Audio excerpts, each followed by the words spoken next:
ብላ መሰግን እፈልጋለሁ።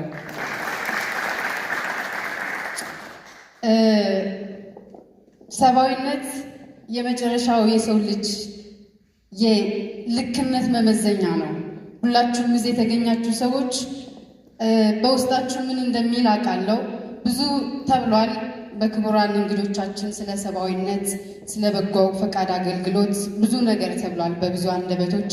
እኔ ድጋሚ አላወራም። የኖራችሁበት ታውቁታላችሁ። እኔም ከ15 ዓመቴ ጀምሮ እዚህ ሰዓት እስከምደርስባት ድረስ በተለያዩ በጎ አድራጎት ስራዎች ላይ ተሳትፌ አውቃለሁ።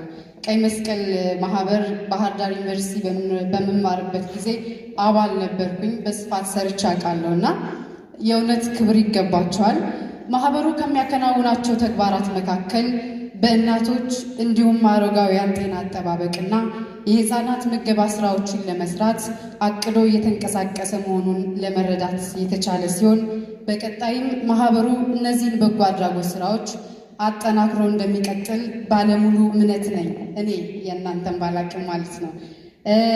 ድርጅታችን ቼንጂንግ ላይፍ ቱጌዘር ከሚያከናውናቸው ተግባራቶች መካከል የእናቶችን እንዲሁም ህፃናትን እንዲሁም አረጋውያንን ጤና አጠባበቅ፣ አረጋውያን እናቶች፣ ህፃናት ሁላችንም የሴቶች ነን። ሁላችንም ህፃን ነበርን። ከዛ በኋላ አድገናል። ከዛ አረጋውያን እንሆናለን ማለት ነው። ስለዚህ እጣው በየተራ ይደርሰናል።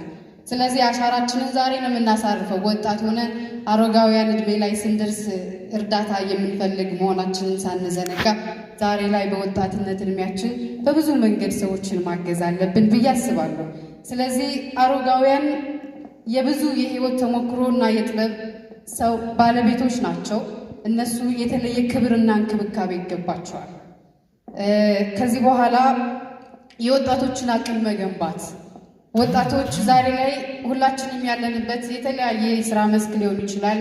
በተለያየ ነገር አድገን ሊሆን ይችላል። ግን የመጣንበት መሰረቱ ትልቅና ክብር ስለሚገባው በተለያየ ነገር የኃላፊነታችንን መወጣት አለብን።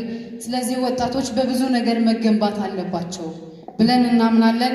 በተፈጥሮና ሰው ሰራሽ ምክንያት ከአካባቢያቸው የተፈናቀሉ የህብረተሰብ ክፍሎችን ማገዝና መልሶ ማቋቋም አንደኛው የማህበራችን ዓላማ ነው።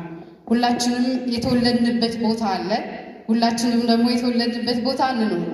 የትንም ያህል ርቀት ብንጓዝ ግን መዳረሻችን አንድ ከተማ ላይ ነው የሚሆነው እና ከተለያየ ቦታ የመጡ በሰው ሰራሽና ተፈጥሯዊ ምክንያት ቃሉን ለመጠቀም ወደ ከተማ ተሰደው የመጡ ብዙ ህፃናቶች አሉ፣ ብዙ እናቶች አሉ፣ ብዙ አረጋውያን አሉ። መንገድ ላይ አዲስ አበባችን